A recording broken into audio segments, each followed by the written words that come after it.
ସମସ୍ତଙ୍କୁ ଆମର ଆଉ ଏକ ନୂଆ ଭିଡ଼ିଓରେ ସ୍ୱାଗତ। ନମସ୍କାର, ଆପଣମାନେ ସମସ୍ତେ ଭଲରେ ଥିବେ। ଆଜି ଆମେ ପଢ଼ିବା ଷଷ୍ଠ ଶ୍ରେଣୀର ବିଜ୍ଞାନ, ଯାହା ହେଉଛି ଆମର ନୂଆ ବହି ଜିଜ୍ଞାସା ବହିର ଦ୍ୱିତୀୟ ଅଧ୍ୟାୟକୁ ସମ୍ପୂର୍ଣ୍ଣ ଆଲୋଚନା କରିବା, ଯାହା ହେଉଛି ଜୀବଜଗତର ବିବିଧତା। ଆମର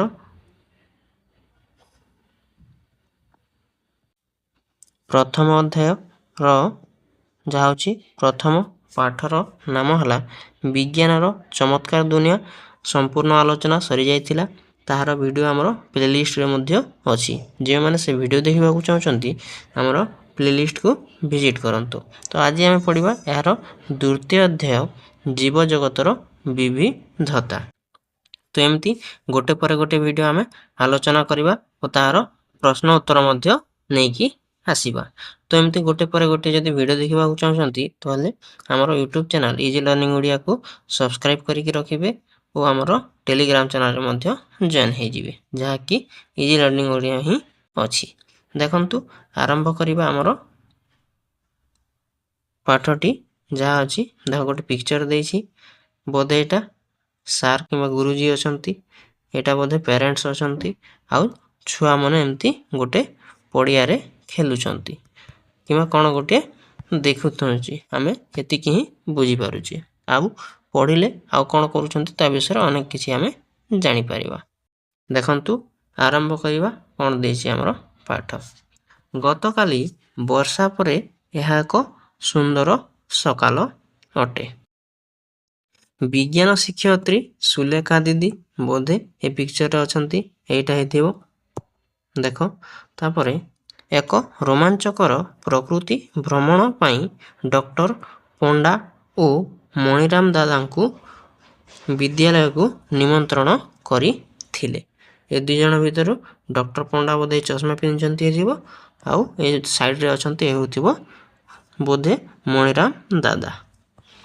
ଡକ୍ଟର ପଣ୍ଡା ନିକଟସ୍ଥ ଗବେଷଣାଗାରରେ ଜଣେ ବୈଜ୍ଞାନିକ ଏବଂ ମଣିରାମ ଦାଦା ହେଉଛନ୍ତି ସ୍ଥାନୀୟ ଅଞ୍ଚଳର ଜଣେ ବୟସ୍କ ବ୍ୟକ୍ତି। ବୋଧେ ସେ ମଣିରାମ ଦାଦା ହେଲା ଏଇ ହଳଦିଆ କୁର୍ତ୍ତା ପିନ୍ଧିଥିବା ଲୋକଟି, ଠିକ୍ ଅଛି। ଆଉ ଡକ୍ଟର ପଣ୍ଡା ହେଲା ଏ ଚଷମା ପିନ୍ଧିଥିବା ଆଜ୍ଞାଟି। ତାପରେ ଆଗରେ କ'ଣ ଦେଇଛି ଦେଖ, ମଣିରାମ ଦାଦା ପକ୍ଷୀ ରାବର ନକଲ କରିବାରେ ଧୁରନ୍ଧର। ସେମାନେ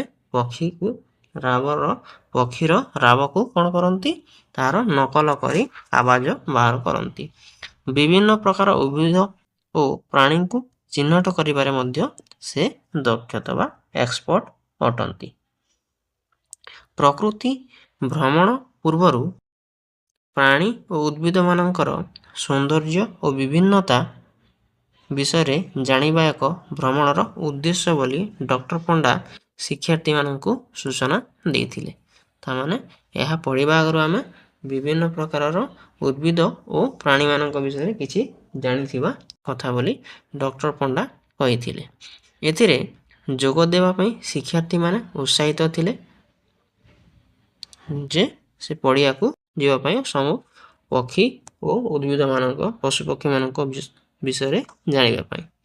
ସେମାନେ ଜୀବଜନ୍ତୁଙ୍କ ବିଷୟରେ ଜାଣିବାକୁ ଏବଂ ତାଙ୍କଠାରୁ ଶିଖିବାକୁ ଉତ୍ସୁକ ଥିଲେ। ସୁଲେଖା ଦିଦି ଶିକ୍ଷାର୍ଥୀମାନଙ୍କୁ ଖାତା, କଲମ ଓ ପାଣି ବୋତଲ ସାଙ୍ଗରେ ନେବାକୁ କହିଥିଲେ। କ'ଣ ପାଇଁ କହିଥିଲେ? ବୋଧେ ସେଥିରେ ଯାହା କିଛି ଦେଖିବେ ତାହାରୁ କିଛି କିଛି ଲେଖିବା ପାଇଁ ସୁବିଧା ହେବ ବୋଲି ସେ କହିଥିବେ। ଦେଖ, ବୁଲିବା ସମୟରେ ସେମାନଙ୍କ ଆଖପାଖରେ ଥିବା ଉଦ୍ଭିଦ ଏବଂ ପ୍ରାଣୀମାନଙ୍କ ବିଷୟରେ ଅନୁସନ୍ଧାନ କରୁଥିଲେ। ଉଦ୍ୟାନରେ ଥିବା ବିଭିନ୍ନ ପ୍ରକାରର ବାସନାକୁ ଲକ୍ଷ୍ୟ କରି ଜୀବଜନ୍ତୁଙ୍କୁ ହଇରାଣ ନ କରି ନିରୀକ୍ଷଣ କରିବାକୁ ଡକ୍ଟର ପଣ୍ଡା ସେମାନଙ୍କୁ ନିର୍ଦ୍ଦେଶ ଦେଇଥିଲେ ଯେ ସେଥିରେ ଯିବ ଯାହାକି ଯେକୌଣସି ଗଛକୁ ଛିଣ୍ଡେଇବ ନାହିଁ, ଫୁଲକୁ ତୋଳିବ ନାହିଁ, ଏମିତି କିଛି ସବୁ ନିର୍ଦ୍ଦେଶ ଦେଇ ଡକ୍ଟର ପଣ୍ଡା କହୁଥିଲେ। ମଣିରାମ ଦାଦା ଶିକ୍ଷାର୍ଥୀମାନଙ୍କୁ ବିଭିନ୍ନ ଉଦ୍ଭିଦ ଓ ଜୀବଜନ୍ତୁଙ୍କୁ ନିରୀକ୍ଷଣ କରିବା ସହ ବିଭିନ୍ନ ଧ୍ୱନିକୁ ଧ୍ୟାନର ସହିତ ଶୁଣିବାକୁ ମଧ୍ୟ କହିଥିଲେ। ଏସବୁ କେଉଁଠି ଅଛି? ସେ ପିକ୍ଚରରେ ଦେଖ, ଏହା ହେଉଛି। ଠିକ୍ ଅଛି, ଆଗକୁ ଯିବା। କ'ଣ ଅଛି? ଶିକ୍ଷାର୍ଥୀମାନେ ବିଭିନ୍ନ ପ୍ରକାରର ଉଦ୍ଭିଦ ଯଥା ଘାସ, ବୁଦା, ଓ ବଡ଼ ବଡ଼ ବୃକ୍ଷ ଆଦିକୁ ଦେଖିବାକୁ ପାଇଥିଲେ ସେଠାରେ। ତାପରେ ସେମାନେ ଗଛର ଡାଳ ଉପରେ ବସିଥିବା ବିଭିନ୍ନ ପ୍ରକାର ପକ୍ଷୀ, ଫୁଲରୁ ଫଲକୁ ଉଡ଼ି ବୁଲୁଥିବା ପ୍ରଜାପତି ଓ ଡାଳରୁ ଡାଳକୁ ଡେଉଁଥିବା ମାଙ୍କଡ଼କୁ ମଧ୍ୟ ସେ ଦେଖିଥିଲେ। ସେମାନେ ନିଜର ଖାତାରେ ପର୍ଯ୍ୟବେକ୍ଷଣ ଖାତାକୁ ଲେଖିଥିଲେ। ସେଥିରେ କ'ଣ ଦେଖୁଛନ୍ତି, କ'ଣ ତାହାଙ୍କୁ ପରୀକ୍ଷଣ କରୁଛନ୍ତି ତା ବିଷୟରେ କିଛି କିଛି ସେ ଲେଖି ରଖୁଥିଲେ। ଡକ୍ଟର ପଣ୍ଡା ଏବଂ ମଣିରାମ ଦାଦାଙ୍କ ସହ ସେ ବିଷୟରେ ଆଲୋଚନା ମଧ୍ୟ ସେ କରିଥିଲେ। ଶିକ୍ଷାର୍ଥୀମାନେ ପକ୍ଷୀଙ୍କ ରାବ ଶୁଣିପାରୁଥିଲେ। ହଁ, ଶୁଣିପାରୁଥିଲେ। ପ୍ରତ୍ୟେକ ପକ୍ଷୀଙ୍କର ସ୍ୱତନ୍ତ୍ର ରାବ ଥିଲା ବୋଲି ଡକ୍ଟର ପଣ୍ଡା ମଧ୍ୟ କହିଥିଲେ। ଏହା ପ୍ରକୃତିର ବିବିଧତାର ଏକ ଉଦାହରଣ। ତାମାନେ ସବୁ ହେଉଛି ୟୁନିକ୍ ବା ବିବିଧତା। ସମସ୍ତଙ୍କର ରାବ, ସମସ୍ତଙ୍କର ପର ଡେଣା, ସବୁଙ୍କର ଜୀବନ ଶୈଳୀ, ରହିବାର ଶୈଳୀ, ଖାଇବାର ଶୈଳୀ ସମସ୍ତଙ୍କର ଅଲଗା ଅଲଗା ହେଇଥାଏ। ଏ ହେଉଛି ଆମ ଜୀବଜଗତର କ'ଣ ବିବିଧତା ବା ବିଭିନ୍ନତା। ମଣିରାମ ଦାଦା ବିଭିନ୍ନ ପକ୍ଷୀ ରାବର ନକଲ ମଧ୍ୟ କରିକି ସମସ୍ତଙ୍କୁ ଦେଖାଇଲେ। ଶିକ୍ଷାର୍ଥୀମାନେ ଉତ୍ସାହର ସହ ତାହାକୁ ନକଲ କରିବାକୁ ମଧ୍ୟ ଚେଷ୍ଟା କରିଥିଲେ। ତୁମେ କେବେ ତୁମ ଆଖପାଖରେ ଥିବା ବିଭିନ୍ନ ଉଦ୍ଭିଦ ଓ ଜୀବଜନ୍ତୁଙ୍କୁ ପର୍ଯ୍ୟବେକ୍ଷଣ କରିଛ କି? ହଁ, କରିଥିବ କେବେ କେବେ। ଯଦି କରିଛ ତାହେଲେ ନିଜର ଶିକ୍ଷକ ସହିତ ଆଲୋଚନା କର। ଦେଖ ଏବେ ଆଉ କ'ଣ ଦେଇଛି, ଆଗକୁ ଦେଖିବା। ଏଠି 2.1ରେ ଦେଇଛି ଆମ ଚତୁଃପାର୍ଶ୍ୱରେ ଥିବା ଉଦ୍ଭିଦ ଓ ପ୍ରାଣୀମାନଙ୍କ ମଧ୍ୟରେ କ'ଣ ବିଭିନ୍ନତା ରହିଛି। ଆମେ ଆସ ଗୋଟେ କାର୍ଯ୍ୟ ବା କରିକି ଦେଖିବା। ଆସ ଜାଣିବା ଏବଂ ତାହାକୁ ଲେଖିବା। ଦେଖ, ତୁମେ ତୁମ ଶିକ୍ଷକଙ୍କ ସହ ପାର୍କ କିମ୍ବା ନିକଟସ୍ଥ ଜଙ୍ଗଲରେ ବୁଲିବା ପାଇଁ ଗୋଟେ ଯୋଜନା କରିବ ଓ ବୁଲିବା ସମୟରେ ବିଭିନ୍ନ ପ୍ରକାର ଉଦ୍ଭିଦ, କୀଟପତଙ୍ଗ, ପକ୍ଷୀ ଏବଂ ଅନ୍ୟମାନଙ୍କ ଜୀବଜନ୍ତୁଙ୍କୁ ସବୁ ଅନୁଧ୍ୟାନ କରିବ। ତାପରେ ପାଣିପାଗର ସ୍ଥିତି ଯେମିତି ଗରମ କିମ୍ବା ଥଣ୍ଡା ଅଛି କି ମେଘୁଆ ଅଛି, କ'ଣ ଅଛି ତାହାକୁ ମଧ୍ୟ ଧ୍ୟାନ ଦେଇକି ରଖିବ ଆଉ ଲେଖିବ। ଆଉ ବିଭିନ୍ନ ପ୍ରକାର ଝଡ଼ି ପଡ଼ିଥିବା ପତ୍ର, ଫୁଲ ସଂଗ୍ରହ କରି ସ୍କ୍ରାପ୍ ବୁକ୍ ତିଆରି କରିବ। ପ୍ରକୃତିରେ ଥିବା ଉଦ୍ଭିଦ ଓ ପ୍ରାଣୀମାନଙ୍କର ଯତ୍ନ ନେବ। ନିଶ୍ଚିତ କର ଯେ ପାର୍କରେ ଥିବା ଉଦ୍ଭିଦ ଏବଂ ପ୍ରାଣୀମାନେ ଯେପରି ହଇରାଣ ହେବେ ନାହିଁ। ତୁମେ ଯେଉଁଠାକୁ ବୁଲିଗଲେ ମଧ୍ୟ ସେଥିରେ କେଉଁ ଫୁଲ ଛିଣ୍ଡେଇବ ନାହିଁ, କେଉଁ ଗଛକୁ ଆଘାତ କରିବ ନାହିଁ। କୌଣସି ଯଦି ଜୀବଜନ୍ତୁ ଥାଆନ୍ତି ତାଙ୍କୁ ମଧ୍ୟ କୌଣସି ପ୍ରକାର ହଇରାଣ କରିବ ନାହିଁ। ପତ୍ର ଓ ଫୁଲ ମଧ୍ୟ ତୋଳିବ ନାହିଁ। ସାରଣୀରେ ଡାଳ, ପତ୍ର, ଫୁଲ ଏବଂ ତା'ର ଅନ୍ୟାନ୍ୟ ଅଂଶ ବିଶେଷ ଆକର୍ଷଣୀୟ ତଥା ସବୁ ଲିପିବଦ୍ଧ କରିବ। ଆଉ ତୁମ ପାଇଁ ଗୋଟେ ଉଦାହରଣ ଦେଇଛି ଯେମିତିକି ତୁମେ କରିବା ପାଇଁ କୁହାଯାଇଛି। ଦେଖ, ଏଠି ଗୋଟେ ପିକ୍ଚର ଅଛି ଘାସର, ଏଠି ଗୋଟେ ତୁଳସୀ ପତ୍ର ଆଉ ଗୋଟେ ମନ୍ଦାର ଫୁଲର ଏଠି ଉଦାହରଣ ଅଛି। ତାହାକୁ ଆମେ ବାକ୍ସରେ କେମିତି ଲେଖିବା ଆସ। ଦେଖ, ଗୋଟେ ବାକ୍ସ ଅଛି। ବାକ୍ସରେ କ୍ରମିକ ନମ୍ବର 1ରେ ଅଛି ଘାସ। ଉଦ୍ଭିଦର ନାମ ଦିଆଯାଇଛି ଯେମିତିକି ଘାସ। ଘାସର କାଣ୍ଡ କେମିତି ଥାଏ? କୋମଳ ଥାଏ, ସରୁ ଥାଏ, ସେମିତି ଲେଖା ହେଇଛି। ତାପରେ ତାହାର ପତ୍ରର ଆକୃତି କିପରି ଥାଏ ବା ତାହାର ସଜ୍ଜୀକରଣ କିପରି ଥାଏ? ଗୋଟିକିଆ ପତ୍ର ଥାଏ, ତାହାର କାଣ୍ଡ ବିଭିନ୍ନ ସ୍ଥାନରେ ବଢ଼ିଥାଏ ନା କ'ଣ ହେଇଥାଏ? ଘାସର ଫୁଲ ଥାଏ କି ନଥାଏ? ତାପରେ ଅନ୍ୟ କୌଣସି ପର୍ଯ୍ୟବେକ୍ଷଣ ଯଦି ଅଛି କିମ୍ବା ତାର ବିଶିଷ୍ଟ ଅଛି ଲେଖ। ଛୋଟ ହେଇଥାଏ, ଯେମିତି ତୁମେ ଲେଖିପାରିବ। ତାପରେ ତୁଳସୀ ଗଛ ଶକ୍ତ ଓ ସରୁ ହୋଇଥାଏ। ବିପରୀତ ଦିଗରେ ଏକ ଯୋଡ଼ା ଲେଖାଏଁ ପତ୍ର ଥାଏ। ବାଇଗଣୀ ରଙ୍ଗର ଫୁଲର ରଙ୍ଗ ହେଇଥାଏ। ତୁମେ ଦେଖ, ଘାସର ଧଳା ଥାଏ, ଏମିତି ଲେଖିପାରିବ। ତାପରେ ତାର କ'ଣ ବିଶେଷତ୍ୱ ଥାଏ ତୁଳସୀ ଗଛର, ତୁମେ ତାହା ଏଠି ଲେଖିପାରିବ। ତାହା ଔଷଧୀୟ ହେଇଥାଏ ବୋଲିକି ତୁମେ ମଧ୍ୟ ଲେଖିପାରିବ। ବୁଝିହେଲା? ତ ଏମିତି ଭାବରେ ତୁମେ ବାକ୍ସଟିକୁ ପୂରଣ କରିବ। ଅତି ସହଜ। ଆମେ ଆଗକୁ ବଢ଼ିବା ଆଉ ଦେଖିବା। ତୁମେ ଦେଖୁଥିବ ଯେ ଉଦ୍ଭିଦ ମଧ୍ୟରେ କ'ଣ ସମାନତା ଏବଂ ପାର୍ଥକ୍ୟ ପାଇଲ।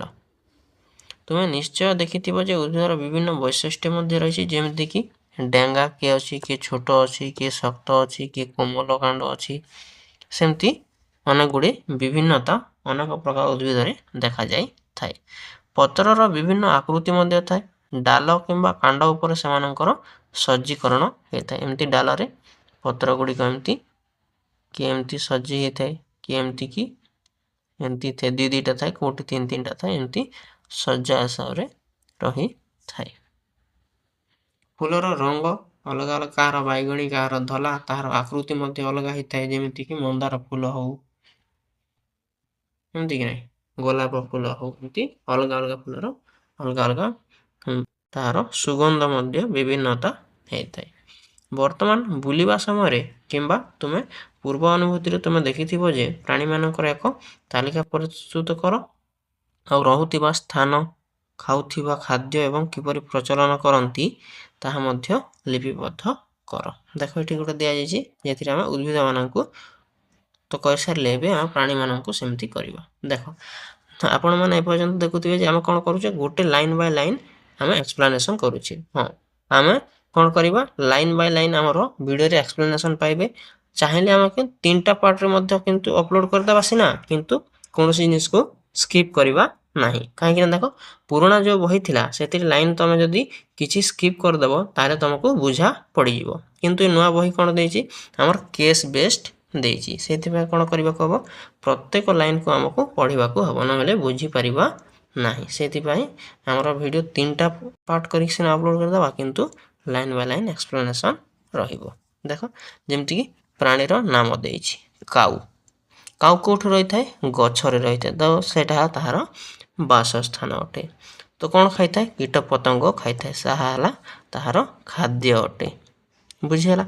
तापर से चलन से उड़ी भी पारे आउ चाली भी पारे एटा ताहार चलन शैली अटे। तापर से एका थंटरे काटी कुटा निए तो यह ताहार अन्य आउ किछि वैशिष्ट्य अछि बिले तमे ताहा एठी लिखि परिबो। सेमती पिंपुडी पिंपुडी कोठे तरे माटी रे किंबा गात रे रही थाए ताहार खाद्य कोन पत्र मंजी और कीट पतंग खाई थाए ताहार चलन केमती से चाली बुली परबा चालंती बोली तमे एठी लिखि परिबो। तापर से 6टी तार गोड़ थाए एटा हला तार वैशिष्ट्य। तापर गाय गाय कोठी रहे घरे किंबा गुहाल रे लिखिबो कौन खाए घास खाए पत्र खाए एमती लिखा है से कौन करे पारे चाली पारे दौड़ी पारे मध्य लिखि पारिबो। तापरे ताहार विशेषत्व कौन से गृहपालित पशु अटे लिखबो तमे।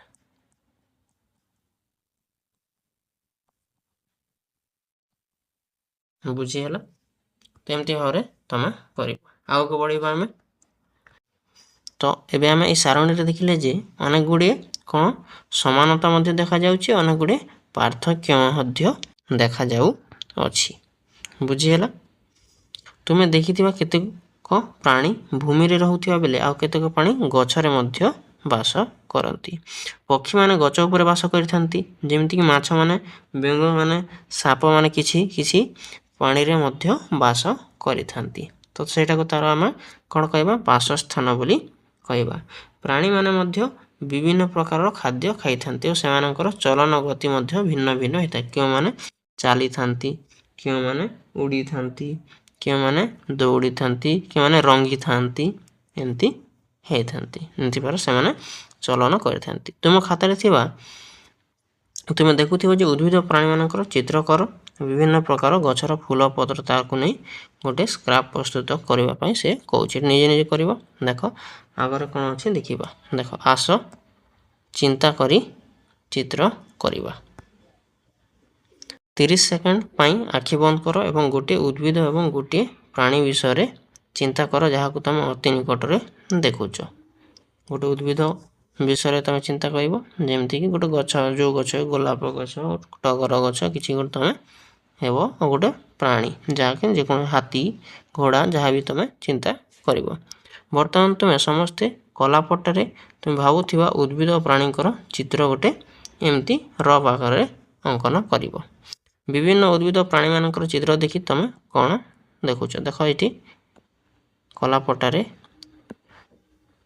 ଗୋଟେ ଝିଅ ଆଙ୍କି ଦେଇଛି କେତେ ଗୁଡ଼ିଏ ଚିତ୍ର, କେତେ ଗୁଡ଼ିଏ ଉଦ୍ଭିଦ, କେତେ ଗୁଡ଼ିଏ କ'ଣ ଅଛି, ପ୍ରାଣୀ ମଧ୍ୟ ଅଛି।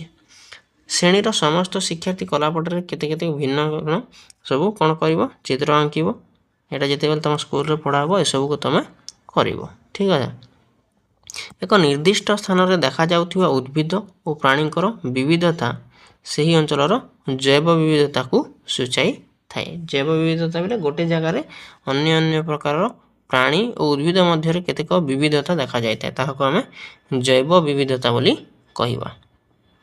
ଯେମିତିକି ଏକ ଅଞ୍ଚଳରେ ଜୈବ ବିବିଧତା ପ୍ରତ୍ୟେକ ସଦସ୍ୟଙ୍କ ଭିନ୍ନ ଭିନ୍ନ ଭୂମିକା ରହିଛି। ଯେମିତିକି ଉଦାହରଣ ସ୍ୱରୂପ ଦେଖିଲେ ଆମେ ଉଦ୍ଭିଦ ପ୍ରାଣୀମାନଙ୍କୁ ଖାଦ୍ୟ ଓ ଆଶ୍ରୟ ପ୍ରଦାନ କରନ୍ତି। କେମିତି? ଆମେ ଡାଇରେକ୍ଟଲି ହେଉ କିମ୍ବା ଇନଡାଇରେକ୍ଟଲି ହେଉ କାହାକୁ ଖାଉଛେ? ଉଦ୍ଭିଦକୁ ଖାଉଛେ ଆଉ ବଞ୍ଚୁଛି ଓ ତାହାଠାରୁ ଆଶ୍ରୟ ମଧ୍ୟ ଆମେ ନେଉଛେ। ପ୍ରାଣୀମାନେ ଫଳ ଖାଇବା ପରେ ମଞ୍ଜି ପକାଇ ଉଦ୍ଭିଦରେ ବଂଶ ବିସ୍ତାର କରିବାରେ ସାହାଯ୍ୟ କରନ୍ତି। ଫଳକୁ ଖାଇଦିଅନ୍ତି, ମଞ୍ଜିକୁ ଫିକି ଦିଅନ୍ତି, ତ ସେଇଥିରେ କ'ଣ ହୁଏ? ସେ ଫେର ଥରେ ତାର ବଂଶ ବିସ୍ତାର କରିପାରେ ଉଦ୍ଭିଦ ଗୁଡ଼ିକ। ଏ ପ୍ରକାର ଦେଖିବ ବୋଲେ ଅନେକ ଗୁଡ଼ିଏ ତୁମେ ଚିନ୍ତା କରିପାରିବ ଯେ କେମିତି ପରସ୍ପର ଉପରେ ଆମେ ପ୍ରାଣୀ ଓ ଉଦ୍ଭିଦ ନିର୍ଭରଶୀଳ ଅଟୁ। ଉଦ୍ଭିଦ ଏବଂ ପ୍ରାଣୀମାନଙ୍କର ପ୍ରାଣୀ ବିଭାଗ କ'ଣ ରହିଛି? ତୁମେ କିପରି ବହି ଖାତାକୁ ସଜାଡ଼ିକି ରଖ? ଦେଖ ଯେ ତୁମର ହେଉଥିବ ଯେ ଯେଉଁ ସବଜେକ୍ଟ ସେଇ ଖାତା, ଯେଉଁ ସବଜେକ୍ଟର ବହି, ମନେକର ଗଣିତ ବହି, ଗଣିତ ଖାତା, ଗଣିତରେ କ'ଣ ବ୍ୟବହାର ହେଉଛି? ତାର ଘର କାମ ଖାତା, ସେମିତି ତୁମେ ସଜାଇକି ରଖୁଥିବ। ସେମିତିକି ତୁମ ସ୍କୁଲ ବ୍ୟାଗକୁ କେମିତି ଭଲ ଭାବରେ ସଜାଡ଼ିକି ସୁବିଧା ହେବ ଆଉ ଯେତେବେଳେ ତୁମେ ଯାହା ଦରକାର ହେବ ରଖିପାରିବ, ସେଥିପାଇଁ ସଜାଇକି ରଖିଥାଅ। ଏବେ ଆସ ଆଖପାଖ ଦୁନିଆରେ ନଜର ପକାଇବା। ଆମେ ଚତୁଃପାର୍ଶ୍ୱରେ ଥିବା ବିଭିନ୍ନ ପ୍ରକାର ଉଦ୍ଭିଦ ଓ ପ୍ରାଣୀ ମଧ୍ୟ ରହିଛନ୍ତି, ଯାହାକି ତୁମେ ଅଭ୍ୟାସ କାର୍ଯ୍ୟ 2.1ରେ ପଢ଼ିଛ।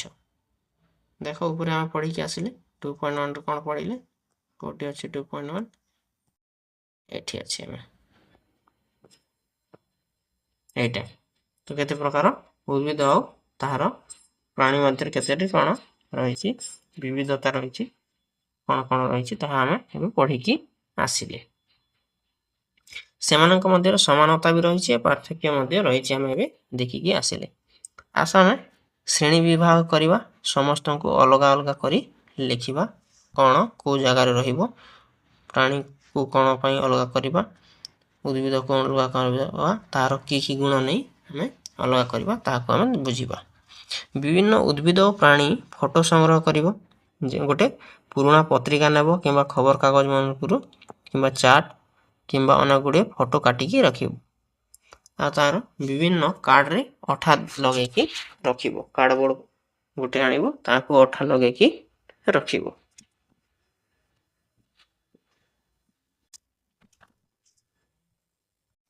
ତାପରେ କ'ଣ କରିବ? ତୁମ ଶ୍ରେଣୀର 5-6 ଜଣ ଗୋଟେ ଗୋଟେ ଶିକ୍ଷାର୍ଥୀକୁ ନେଇ ଗୋଟେ ଗୋଟେ ଦଳ ଗଠନ କରିବ। ତୁମ ଦଳରେ ଶିକ୍ଷାର୍ଥୀମାନଙ୍କ ଦ୍ୱାରା ପ୍ରସ୍ତୁତ କାର୍ଡ଼ ଗୁଡ଼ିକ ଏକାଠି କରିବ। ତାପରେ ତୁମ ଦଳରେ ମନେକର 3 ଜଣ କି 4 ଜଣ 5 ଜଣ ଯେତେ ଅଛ, ସମସ୍ତ ଯେତେ ଯେତେ ସବୁ କାର୍ଡ଼ କିମ୍ବା ଫଟୋ ଯାହା ବି ତୁମେ ସଂଗ୍ରହ କରିଥିବ ତାହାକୁ ଗୋଟେ ଜାଗାରେ ରଖିବ। କାର୍ଡ଼ ଦର୍ଶାଯାଇଥିବା ଉଦ୍ଭିଦ ପ୍ରାଣୀମାନଙ୍କର ବିଭିନ୍ନ ବୈଶିଷ୍ଟ୍ୟକୁ ପର୍ଯ୍ୟବେକ୍ଷଣ କରିବ, ଯେ କାହାର ପତ୍ର ଛୋଟ, କାହାର ଗୋଡ଼ ବଡ଼, କାହାର କାନ ଛୋଟ, ଏମିତି ସମାନ ସମାନ ଥିବା ଗୁଣକୁ ଗୋଟେ ପ୍ରକାରରେ ରଖିବ। ସାଧାରଣ ବୈଶିଷ୍ଟ୍ୟ ଆଧାରରେ ସେମାନଙ୍କୁ ଶ୍ରେଣୀଭୁକ୍ତ କରିବ ଓ ଗୋଟେ ଗୋଟେ ବିଭାଗ କରି ତାହାକୁ ଆଲୋଚନା କରିବ। ତୁମେ ଦେଖି ଆଶ୍ଚର୍ଯ୍ୟ ହେବ ଯେ ବିଭିନ୍ନ ଦଳ ଦ୍ୱାରା ପ୍ରସ୍ତୁତ ଆଧାର ଭିନ୍ନ ଭିନ୍ନ ହୋଇପାରେ। ଏହା ପଛରେ କ'ଣ କାରଣ ରହିଛି ତୁମେ ଭାବୁଛ? ଦେଖ, ତୁମେ ଗୋଡ଼କୁ ନେଇକି ତୁମେ ଯଦି ବିଭାଗୀକରଣ କରିବ, ତାହେଲେ ମଣିଷ ଅଲଗା ରହିବ ଆଉ ମଣିଷ ଘୋଡ଼ା ସବୁ ଗୋଟେ ପାଖରେ ରହିବ। ଆଉ ଯଦି ଗୋଟେ ଲୋକ କାନକୁ ନେଇକି ଯଦି ବିଭାଗୀକରଣ କରିବା, କାନର ଗୁଣକୁ ନେଇକି, ତ ହାତୀର କାନ ବଡ଼ ଥିବ ଆଉ ସରୀସୃପର କାନ ହିଁ ନଥିବ। ତ ସେମିତି ତ ଅଲଗା ଅଲଗା ଯେଉଁମାନେ ଯେଉଁ ଗୁଣକୁ ନେଇକି କ'ଣ କରିବେ ବିଭାଗୀକରଣ କରିବେ ତାହା ଅନୁସାରେ ଅଲଗା ଅଲଗା ହିଁ ବିଭାଗୀକରଣ ହେବ। ଏଇଟା ଏମିତି ଦିଆଯାଇଛି। କିଏ ଫୁଲ ଫୁଟେ କିଏ ଫୁଲ ଫୁଟେ ନାହିଁ ସେ ଗଛ ଅନୁସାରେ ମଧ୍ୟ ତାହା କରିପାରିବ। ଯେମିତିକି କିଏ ଫୁଲ ଧରେ, କାହାର ଶକ୍ତ ଅଛି କୋମଳ ଅଛି କାଣ୍ଡ, କାହାର ଖାଦ୍ୟାଭ୍ୟାସ କିଏ କ'ଣ ଖାଉଛି, କିଏ ଘରେ ରହୁଛି କିଏ ବାହାରେ ରହୁଛି, ସେ ଅନୁସାରେ ଆମେ କ'ଣ କରିପାରିବା ବିଭାଗୀକରଣ କରିପାରିବା। ପ୍ରାଣୀମାନେ କ'ଣ ଖାଆନ୍ତି, କେଉଁଠି ରହନ୍ତି, ସେମାନଙ୍କର ରଙ୍ଗ, ସେମାନେ କିପରି ଚଲାବୁଲା କରନ୍ତି, ଅନେକ ଗୁଡ଼ିଏ ବୈଶିଷ୍ଟ୍ୟ ଅଛି, ସେମାନଙ୍କୁ ଆମେ ଦେଖିକି ଆମେ ତାର ଶ୍ରେଣୀଭୁକ୍ତ କରିପାରିବା। ତ ଏସବୁରେ ଆମେ କ'ଣ କରିବା ଗୋଟେ ଆମର କ୍ଲାସ୍ରେ ଆଲୋଚନା କରିବା, ତାର ଅନେକ ଗୁଡ଼ିଏ ଫଟୋକୁ ସଂଗ୍ରହ କରି ଆମେ ଏମିତି କରିବା। ଉଦ୍ଭିଦ ଗୁଡ଼ିକ କିପରି ଶ୍ରେଣୀଭୁକ୍ତ କରିବ, ଯେ ଉଦ୍ଭିଦମାନଙ୍କର ଅଲଗା ଅଲଗା ଭାବରେ କେଉଁ ଗୁଣକୁ ନେଇ ଆମେ ଶ୍ରେଣୀଭୁକ୍ତ କରିବା ଆସ ଟିକେ ଦେଖିନେବା। ବିଭିନ୍ନ ପ୍ରକାର ଉଦ୍ଭିଦର କାଣ୍ଡ, ପତ୍ର, ଫୁଲ ଆଦି ଅଂଶର ବୈଶିଷ୍ଟ୍ୟତାରେ ବିଭିନ୍ନତା ଥିବାର ତୁମେ ଦେଖିଥିବ। କାହାର ଫୁଲ ବଡ଼, କାହାର ପତ୍ର ବଡ଼ ହେଲେ କାହାର ପତ୍ର ଛୋଟ, କାହାର ଲମ୍ବା ହେଲେ କାହାର ଗୋଲ ଥାଏ, କାହାର ଫୁଲର ରଙ୍ଗ ଅଲଗା ହେଇଥାଏ, କାହାର ଲାଲ ହେଲେ କାହାର ହଳଦିଆ ଫୁଟିଥାଏ। ଏମିତି ଆକାରରେ ତୁମେ କିମ୍ବା ମୋଟେଇ, ଉଚ୍ଚତା, ଏହା ଅନୁସାରେ ମଧ୍ୟ କଠିନତା, ଏମିତି ଭାବରେ ମଧ୍ୟ ତାର ଆକୃତି କି ରଙ୍ଗ ଏସବୁ ଭାବରେ ତୁମେ ଅଲଗା ଅଲଗା କରିପାରିବ। ତ ଗୋଟେ କାର୍ଯ୍ୟ ଦେଇଛି 2.4ରେ, ତାହାକୁ ଆସ ଦେଖି ଆମେ ଶ୍ରେଣୀ ବିଭାଗ କରିବା। ଆସ କିଛି ପର୍ଯ୍ୟବେକ୍ଷଣ ପାଇଁ ଆମେ ପୁଣି ଥରେ ପ୍ରକୃତି ଭ୍ରମଣରେ ଯିବା, ଆଉ ଥରେ ବୁଲିଯିବା, ବଗିଚାକୁ ଯିବା। କାଣ୍ଡର ରଙ୍ଗ ବାଦାମୀ ନା ସବୁଜ, ସେମାନଙ୍କର କାଣ୍ଡକୁ ସ୍ପର୍ଶ କର ଏବଂ ଅନୁଭବ କର ଯେ ସେମାନଙ୍କୁ ଧୀରେ ଧୀରେ ବଙ୍କା ହୋଇପାରୁଛି କି କିମ୍ବା କାଣ୍ଡ ବଙ୍କା କଲେ ସହଜରେ ଭାଙ୍ଗି ଯାଉଛି, ତୁମେ ତାହାକୁ ଦେଖିବ, ଧ୍ୟାନରେ ରଖିବ। ଏହା ବ୍ୟତୀତ ଉଦ୍ଭିଦର ଶାଖା ଗୁଡ଼ିକ କେଉଁଠାରେ ବାହାରେ ତାହା ନିରୀକ୍ଷଣ କର। ସେମାନଙ୍କର ମାଟିକୁ ଲାଗିକି ରହିଛି ନା ମାଟିକୁ ଛାଡ଼ିକି ରହିଛି, ତାହାକୁ ନେଇକି ମଧ୍ୟ ଆମେ କ'ଣ କରିବା ପର୍ଯ୍ୟବେକ୍ଷଣ କରିକି ଏଇଠି ଦେଖ ଅଧା ଦିଆଯାଇଛି, ଆଉ ଗୋଟେ ଦୁଇଟା ଆମେ ନିଜେ ଲେଖିବା। ଯେମିତିକି 1 ନମ୍ବର ଦିଆଯାଇଛି ଆମ୍ବ। ଆମ୍ବର ଉଚ୍ଚତା ଅତି ଲମ୍ବା ହୋଇଥାଏ, ତାର କାଣ୍ଡର ପ୍ରକୃତି ସବୁଜ ମାଟିଆ ରଙ୍ଗ ହୋଇଥାଏ କି ମାଟିଆ ରଙ୍ଗ ହୋଇଥାଏ। ତାର କାଣ୍ଡ ଶକ୍ତ ନା କୋମଳ, ଶକ୍ତ ହୋଇଥାଏ। ମୋଟା ନା ପତଳା, ମୋଟା ହୋଇଥାଏ। ମାଟିର ନିକଟରେ ଥାଏ କି ନାହିଁ, ରହେ ନାହିଁ। ତାପରେ ଡାଲର ଉପରକୁ ଉଠିଛି, ହଁ ଉଠିଛି, ଏମିତି ଭାବରେ ତୁମେ ଲେଖିବ। ବୁଝିହେଲା? ତାପରେ ସେମିତି 2 ନମ୍ବର ଦିଆଯାଇଛି ଗୋଲାପ ମଧ୍ୟମ ହୋଇଥାଏ, ବେଶୀ ଲମ୍ବା ନାହିଁ କି ବେଶୀ ଛୋଟ ନାହିଁ। ତାହାର ମାଟିଆ ରଙ୍ଗର ହୋଇଥାଏ, ଶକ୍ତ ହୋଇଥାଏ କାଣ୍ଡ, ପତଳା ହୋଇଥାଏ, ହଁ ତାର ନିକଟରେ ଥାଏ, କାହିଁକି ନା ବେଶୀ ଲମ୍ବା ହୋଇନଥାଏ। ଏମିତି ଭାବରେ ତୁମେ ଆଉ ଗୋଟେ ଦୁଇଟା ନେଇକି ଏଇଠି ତୁମେ ପୂରଣ କରିବ। ତୁମେ ଗୁଳ୍ମ, ବୁଦା ଓ ଗଛ ମଧ୍ୟରେ କେଉଁ ସବୁ ପାର୍ଥକ୍ୟ ଦେଖୁଛ, ତାହା ସାରଣୀ 2.3ରେ ଲେଖାଯାଇଥିବା ତଥ୍ୟ ଆଧାରରେ ତୁମେ ଉଦ୍ଭିଦ ଗୁଡ଼ିକର ଗୁଳ୍ମ, ବୁଦା ଏବଂ ବୃକ୍ଷ ଭାବରେ ଶ୍ରେଣୀ ବିଭାଗ କରିପାରିବ। ଗୁଳ୍ମ କାହାକୁ କହିବା, ଅତି ଛୋଟ ଥିବ ଯିଏ। ତାପରେ ବୃକ୍ଷ କ'ଣ କହିବା, ଯିଏ ବଡ଼ ବଡ଼ ଲମ୍ବା ଲମ୍ବା ହେଇଥିବ। ଆଉ ବୁଦା ବେଲେ ଯିଏ ଗୋଟେ ପାଖରେ ଏମିତି ଅନେକ ଗୁଡ଼ିଏ ରହିଥିବ ପରସ୍ପର ଛନ୍ଦାଛନ୍ଦି ହେଇକି।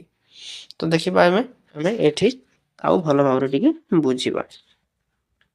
କେତେକ ଉଦ୍ଭିଦ କ'ଣ ଅଛନ୍ତି ଡେଙ୍ଗା ହୋଇଥାଏ ଏବଂ ସେଗୁଡ଼ିକର କାଣ୍ଡ ଶକ୍ତ ଓ ମୋଟା, ବାଦାମୀ ଏବଂ କଠିନ ଡାଳ ହୋଇଥାଏ। ସେଗୁଡ଼ିକର ଶାଖା ଗୁଡ଼ିକ ସାଧାରଣତଃ ଉଚ୍ଚ ଓ ମାଟିଠାରୁ ଦୂରକୁ ରହିଥାଏ। ସେଗୁଡ଼ିକୁ ଆମେ ବୃକ୍ଷ ବୋଲି କହିଥାଉ। ଦେଖ ଆଉ ଥରେ ବୁଝ, ବୃକ୍ଷର କ'ଣ ଗୁଣ ଥାଏ। ତାହା ନର୍ମାଲରେ ଡେଙ୍ଗା ଥାଏ, ତାହାର କାଣ୍ଡ ଶକ୍ତ ଥାଏ, ମୋଟା ଥାଏ, ବାଦାମୀ ଥାଏ ଏବଂ କଠିନ ଡାଳ ହେଇଥାଏ। ସେଗୁଡ଼ିକର ଶାଖା ଗୁଡ଼ିକ ସାଧାରଣତଃ ପୁରା ଉଚ୍ଚକୁ ମାଟିରୁ ଥାଏ, ମାଟିରେ ଲାଗି ରହି ନଥାଏ। ତାହାକୁ ଆମେ ଗଛ ବୋଲି କହିବା, ଯେମିତିକି ଆମ୍ବ ଗଛ, ପଣସ ଗଛ, ଏମିତି ତୁମେ ନେଇପାରିବ। ବରଗଛ ଏମିତି ତମେ ଏହାର ଉଦାହରଣରେ ନେଇପାରିବ। ସେମିତି ଆଉ ଦେଖ ବୁଦା କାହାକୁ କହିବା? କେତେକ ଉଦ୍ଭିଦ ବୃକ୍ଷ ଭଳି ଲମ୍ବା ହୋଇ ନଥାଏ। ବୃକ୍ଷ ଯେମିତି ଏତେ ଲମ୍ବା ହୋଇଥାଏ ସେ ଲମ୍ବା ହୋଇନଥାଏ। ଏଗୁଡ଼ିକ ଅନେକ ବାଦାମୀ କାଣ୍ଡ ଥାଏ ଯାହା ମାଟିର ବହୁତ ନିକଟରେ ବାହାରିଥାନ୍ତି। ମାଟି ପାଖାପାଖି ହିଁ ଏହାର କାଣ୍ଡ ଥାଏ। ଏହି କାଣ୍ଡ ଗୁଡ଼ିକ ଶକ୍ତ ହୋଇଥାଏ, ଅତି ଶକ୍ତ ହୋଇଥାଏ, ଟାଣ ହୋଇଥାଏ, କିନ୍ତୁ ବୃକ୍ଷର କାଣ୍ଡ ଭଳି ମୋଟା ହୋଇନଥାଏ। ପତଳା ପତଳା ହେଇକି ଟିକେ ଟିକେ ଶକ୍ତ ହୋଇ ରହିଥାଏ। ଏହାକୁ ଆମେ କ'ଣ କହିବା? ଏହାକୁ ଆମେ ବୁଦା ବୋଲି କହିବା। ଯେମିତିକି କେଉଁ ଗଛ ଦେଖିଛ? ଗୋଲାପ ଗଛ ଦେଖିଥିବ, ଟଗର ଗଛ ଦେଖିଥିବ, ଏହାକୁ ଆମେ ବୁଦା ବୋଲି କହିବା। ତାପରେ ଦେଖ ଆଗରେ ଆଉ କ'ଣ ଦେଇଛି? କେତେକ ଉଦ୍ଭିଦ ଅଛି ସାଧାରଣତଃ ଛୋଟ ହୋଇଥାଏ, କୋମଳ ଓ ସବୁଜ କାଣ୍ଡ ବିଶିଷ୍ଟ ହୋଇଥାନ୍ତି। ଏହାକୁ ଆମେ କ'ଣ କହିବା? ଗୁଳ୍ମ ବୋଲି କୁହାଯାଏ। ତାର ଉଦାହରଣ ହେଲା ଟମାଟୋ ଗଛ, ବାଇଗଣ ଗଛ, ଏସବୁ ହେଲା ଗୁଳ୍ମ ବୋଲି ଆମେ କହିବା। ବୁଝିହେଲା? ତାପରେ ଲତା କାହାକୁ କହିବା? ଦୁର୍ବଳ କାଣ୍ଡ ଥିବା କେତେଗୁଡ଼ିଏ ଉଦ୍ଭିଦ ଚଢ଼ିବା ଏବଂ ମାଡ଼ିବା ପାଇଁ ଆଶ୍ରୟ ଆବଶ୍ୟକ କରନ୍ତି, ତାହାକୁ ଆମେ ଲତା ବୋଲି କହିବା। ତାମାନେ ସେ ଉପରକୁ ବଢ଼ିବା ପାଇଁ ଅନ୍ୟର ଆଶ୍ରୟ ନିଅନ୍ତି, ତାହାକୁ ଆମେ ଲତା ବୋଲି କହିବା। ସେମାନଙ୍କୁ କେତେକ ଆଶ୍ରିତ ଲତା କହୁଥିବା ବେଳେ ଅନ୍ୟ କେତେକ ବିନା ଆଶ୍ରିତ ଲତା ମଧ୍ୟ କହିଥାନ୍ତି। ଆଶ୍ରୟ ନେଉଥିବା ବଢ଼ୁଥିବା ଲତାକୁ ଆମେ ଆଶ୍ରିତ ଲତା ବେଲେ ଯିଏ ଅଲଗା ଗଛର ଉପରେ ଏମିତି ବଢ଼ିଥାଏ, ଯେମିତିକି କଖାରୁ ହଉ, ମାଖନ ହଉ, ମାଖନ କ'ଣ କହନ୍ତି ତମେ, କୁମୁଡ଼ା ହଉ, ଏଟାକୁ ଆମେ କ'ଣ ଆଶ୍ରିତ ଲତା ବୋଲି କହିବା। ଆଉ କେତେକ ନିଜେ ନିଜେ ବିନା ଆଶ୍ରୟରେ ମଧ୍ୟ ବଢ଼ିଥାନ୍ତି, ତାହାକୁ ଆମେ ବିନା ଆଶ୍ରୟରେ ବଢ଼ିଥିବା ଲତା ବା ବିନା ଆଶ୍ରିତ ଲତା ବୋଲି କହିବା। ଠିକ୍ ଅଛି, ଆସ ଏବେ ଏହାକୁ ଆମେ ତୁଳନା କରିବା ଆଉ ଗୋଟେ ଗୋଟେ କରି ବୁଝିବାକୁ ଚେଷ୍ଟା କରିବା ଯେ ତାହାର କ'ଣ କ'ଣ ଗୁଣ ରହିଛି। କ'ଣ ଲେଖା ହେଇଛି ଦେଖ? ପ୍ରଥମ ପଏଣ୍ଟ ଲେଖା ହେଇଛି, ପ୍ରକୃତି ଭ୍ରମଣ ସମୟରେ ତୁମ ଦ୍ୱାରା ସଂଗ୍ରହ କରାଯାଇଥିବା ବିଭିନ୍ନ ଉଦ୍ଭିଦର ପତ୍ରକୁ ଦେଖିବ। ତୁମେ ଏହି ପତ୍ରଗୁଡ଼ିକ ଆକୃତି ଓ ଗଠନର ଭିନ୍ନତା ଦେଖୁଛ କି? ହଁ, ଦେଖିବ ଯେ ଆମ୍ବ ଗଛର ଆକୃତି ଅଲଗା ହେଲା ବେଳେ କଦଳୀ ଗଛର ପତ୍ରର ଆକୃତି ଅଲଗା ହେଇଥାଏ। ଦେଖ ସେ ଗଛର ପତ୍ରକୁ ନେଇକି ଆମେ କେମିତି ବିଭାଗୀକରଣ କରିଥାଉ ତାହାକୁ ଆମେ ବୁଝିବା। ଗଛର ପତ୍ର ସରୁ ରେଖା ଦେଖିପାରିବ, ଯାହାକି 2.4 ଚିତ୍ର ଦିଆଯାଇଛି। ଦେଖ ଏଇଟା ଅଲଗା ଚିତ୍ର, ଏଇଟା ଅଲଗା ଚିତ୍ର, ଏଇଟା ଅଲଗା ଚିତ୍ର। ଏହାକୁ ଆମେ କ'ଣ କହିବା? ଶିରା କହିବା। ଦେଖ ଏଥିରେ ଯେଉଁ ଛୋଟ ଛୋଟ ଏମିତି ଅଛି, ଦେଖ ଦେଖିପାରୁଛ କି ନାହିଁ? ଦେଖିପାରୁନ, ରେଡ଼ କରୁଛି ଏମିତି। ଦେଖ ଏଇଟାକୁ ଆମେ କ'ଣ କହିଥାଉ? ଶିରା ବୋଲି କହିଥାଉ। 2.4 ଚିତ୍ରରେ ଦର୍ଶାଯାଇଥିବା ପତ୍ରର ଶିରାରେ ତୁମେ କ'ଣ ପାର୍ଥକ୍ୟ ଦେଖୁଛ? ଦେଖ କ'ଣ ଅଛି ଦେଖେଇବାକୁ ଚେଷ୍ଟା କରୁଛି, ଟିକେ ଭଲ ଭାବରେ ବୁଝ। ଏ କ ଚିତ୍ରକୁ ପ୍ରଥମେ ଦେଖିବା ଆମେ। କ ଚିତ୍ରରେ କ'ଣ ଅଛି? ଗୋଟିଏ ମୂଳ ଶିରା ଅଛି, ଆଉ ତାଠାରୁ ଏମିତି ଛୋଟ ଛୋଟ ଶିରା ଯାଇଅଛି। ବୁଝିହେଲା? ଏଟାକୁ ଜାଲକ ଶିରା ବିନ୍ୟାସ ବୋଲି କହିଥାଉ, ଯାହାକି ମନ୍ଦାର ପତ୍ରରେ ଦେଖାଯାଇଥାଏ। ତାପରେ ଖ ନମ୍ବର ଚିତ୍ରକୁ ଦେଖ। ଖ ନମ୍ବର ଚିତ୍ରରେ ଦେଖ ଏମିତି ଯାଇଛି। ତାପରେ ଆଉ ଛୋଟ ଛୋଟ ଶିରା ଆମର କ ନମ୍ବର ଚିତ୍ର ହେଇପାରିବ, କିନ୍ତୁ ଏପଟରେ ଏଇଟା ଗୋଟେ ଗୋଟେ ହିଁ ବଡ଼ ବଡ଼ ଶିରା ଅଛି, ଆଉ ଏହାର ବିଭାଗୀକରଣ ହେଇନାହିଁ ବା ଏହାକୁ ଆଉ ଛୋଟ ଛୋଟ ଶିରା ହେଇନାହିଁ। ଏଟାକୁ ସମାନ୍ତରାଳ ଶିରା ବିନ୍ୟାସ କହିଥାଉ, ଯାହାକି କଦଳୀ ପତ୍ରରେ ଦେଖାଯାଇଥାଏ। ତାପରେ ଗ ନମ୍ବର ଦେଖ, ସମାନ୍ତରାଳ ଶିରା ବିନ୍ୟାସ ଘାସ ପତ୍ର କେମିତି ହେଇଥାଏ ତାହାକୁ ଦେଖ। ଯେମିତିକି ଗୋଟେ ଗୋଟେ ଏମିତି ଖାଲି ଥାଏ। ଘାସର ପତ୍ର ଦେଖିଛ କି ନା? ଏମିତି ହିଁ ଥାଏ। ବୁଝିହେଲା କି? ଏମିତିରେ ଆଉ କ୍ରସ୍ ନେଇ, ଏମିତି କ୍ରସ୍ ହେଇ ନାହିଁ। ପତ୍ର ଥିବା ବିଭିନ୍ନ ଶିରା ବିନ୍ୟାସରେ ଏହାର ପତ୍ର ଦେଖିଲ। ଏବେ ଏହାକୁ ଆମେ ଟିକେ ବୁଝି ନେବା ଯେ କ'ଣ ହେଲା ଜାଲକ ଶିରା ବିନ୍ୟାସ କାହାକୁ କହନ୍ତି, ସମାନ୍ତରାଳ ଶିରା ବିନ୍ୟାସ କାହାକୁ କହନ୍ତି, ଟିକେ ବୁଝି ନେବା। କେତେକ ପତ୍ରରେ ତୁମେ ଏକ ମୋଟା ମଧ୍ୟମ ଶିରା ଉଭୟ ପାର୍ଶ୍ୱରେ ଜାଲକ ପରି ଶିରା ଥିବାର ଦେଖିପାରିବ। ଏହି ଜିନିଷକୁ ଆମେ କ'ଣ କହିଥାଉ? ଜାଲକ ଶିରା ବିନ୍ୟାସ କହିଥାଉ, ଯାହାକି ଆମର କ ନମ୍ବର ଚିତ୍ରରେ ଅଛି। ଏଠି ଦେଖ ଗୋଟେ ବଡ଼ ଅଛି, ତାଠୁ ଏ ଛୋଟ ଅଛି, ଏ ଛୋଟରୁ ଆଉ ଛୋଟ ଛୋଟ ହେବ, ଏମିତି ଭାବରେ ରହିଥାଏ। ତୁମେ ପତ୍ର ଆଣିବ ଆଉ ଭଲ ଭାବରେ ଟିକେ ଲକ୍ଷ୍ୟ କରିବ, ଜାଣିପାରିବ। ଦେଖ ହେଇଗଲା ପରେ ଏଇଠି ହେବ, ହେଇଗଲା ପରେ ଏମିତି ଏମିତି ଆହୁରି ଛୋଟ ଛୋଟ ହେଇକି ଅଛି। ବୁଝିହେଲା? ଏହାକୁ ଆମେ ଜାଲକ ଶିରା ବିନ୍ୟାସ କହିବା, ଯାହାକି ମନ୍ଦାର ଫୁଲରେ ଅଛି। ଏବେ ଆମେ ପଢ଼ିକି ଆସିଲେ। ତାପରେ କେତେକ ପତ୍ରରେ ଥିବା ଦେଖିପାରିବ ଯେ ଶିରା ଗୁଡ଼ିକ ସମାନ୍ତରାଳ ଭାବରେ ରହିଥାଏ। ସେହି ଢାଞ୍ଚାକୁ ଆମେ ସମାନ୍ତରାଳ ଶିରା ବିନ୍ୟାସ କହିଥାଉ। ଯେମିତିକି ଖରେ ଦେଖ ଆଉ ଗରେ ଦେଖ, କଦଳୀ ଗଛ, ଘାସର ପତ୍ର ଏସବୁରେ ଥାଏ। ତାପରେ ଆସ ଖୋଜିବା। କ'ଣ ଖୋଜିବା? ଦେଖ କ'ଣ ଖୋଜିବା ଲେଖା ହେଇଛି। ଏକ ଖୋଲା ସ୍ଥାନ ପରିଦର୍ଶନ କର ଯେଉଁଠାରେ ଅନାବନା ଗୁଳ୍ମ ଅଛି ଏବଂ ଘାସ ବଢ଼ିଥିବ। କୋଡ଼ି ବ୍ୟବହାର କର, ଚେରକୁ କ୍ଷତି ନ ପହଞ୍ଚାଇ ସାବଧାନତା ସହ ମାଟି ଖୋଲି ଗୁଳ୍ମକୁ ବାହାର କର। କୋଦାଳ ଆଣିବ, ସେ କୋଦାଳରୁ ମାଟିରୁ ଖୋଲିକି ଗୋଟେ ଗଛକୁ ଉପାଡ଼ିକି ନେଇକି ଆସିବ। ଏପରି କରିବା ପାଇଁ ତୁମେ ମାଟିକୁ ଓଦା ବା ହାଲୁକା ମଧ୍ୟ କରିପାରିବ। ଟିକେ ପାଣି ପକାଇଦେବ, ତାପରେ ଟାଣିବ ବୋଲେ ସେ ଆପେ ଆପେ ଆସିଯିବ। ଚେରକୁ ପାଣିରେ ଧୋଇଦେବ ଓ ପର୍ଯ୍ୟବେକ୍ଷଣ କରିବ ଯେ ତୁମେ କ'ଣ ଦେଖିଲ, ତାହାକୁ ଏବେ ଆମେ ପଢ଼ିବା। ତୁମେ ଦ୍ୱାରା ସଂଗ୍ରହ କରାଯାଇଥିବା ଉଦ୍ଭିଦ ଗୁଡ଼ିକର ମୂଳରେ କ'ଣ ସମାନତା ଅଛି କିମ୍ବା ପାର୍ଥକ୍ୟ ଅଛି, ତାହାକୁ ଆମେ ଏବେ ଦେଖିବା। ଏଠି ଦେଖ, ଏଥିରେ କ'ଣ ଅଛି? ଏ ଚେର ଦେଖ, ଗୋଟେ ଚେର ଆସିଛି, ଏଥିରେ ଛୋଟ ଛୋଟ ଏମିତି ଭାଗ ହେଇକି ଯାଇଛି।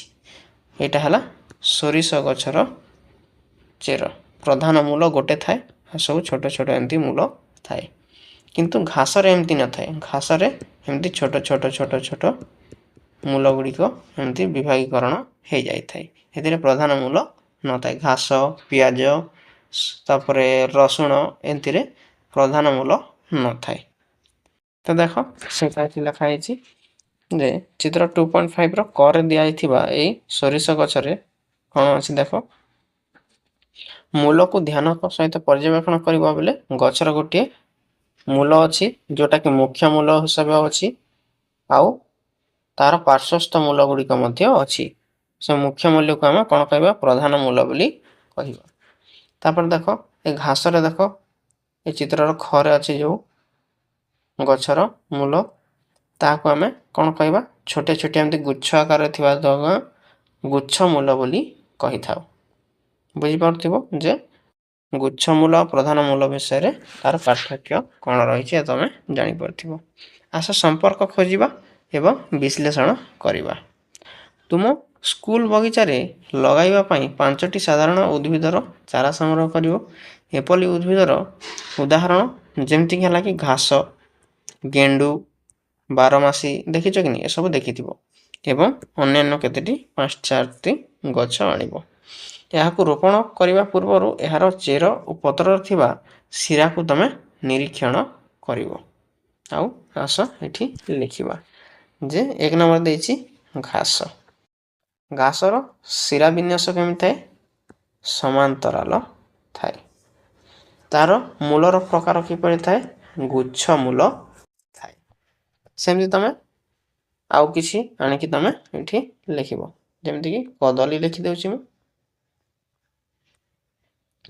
କଦଳୀର କ'ଣ ହେଇଥାଏ? ପତ୍ରର ଶିରା ବିନ୍ୟାସ କେମିତି ଥାଏ? ଜାଲକ କି ସମାନ୍ତରାଳ ଥାଏ? ସମାନ୍ତରାଳ ଥାଏ। ତାପରେ ଗୁଚ୍ଛ ମୂଳ ଥାଏ କି ପ୍ରଧାନ ମୂଳ ଥାଏ? ପ୍ରଧାନ ମୂଳ ଥାଏ।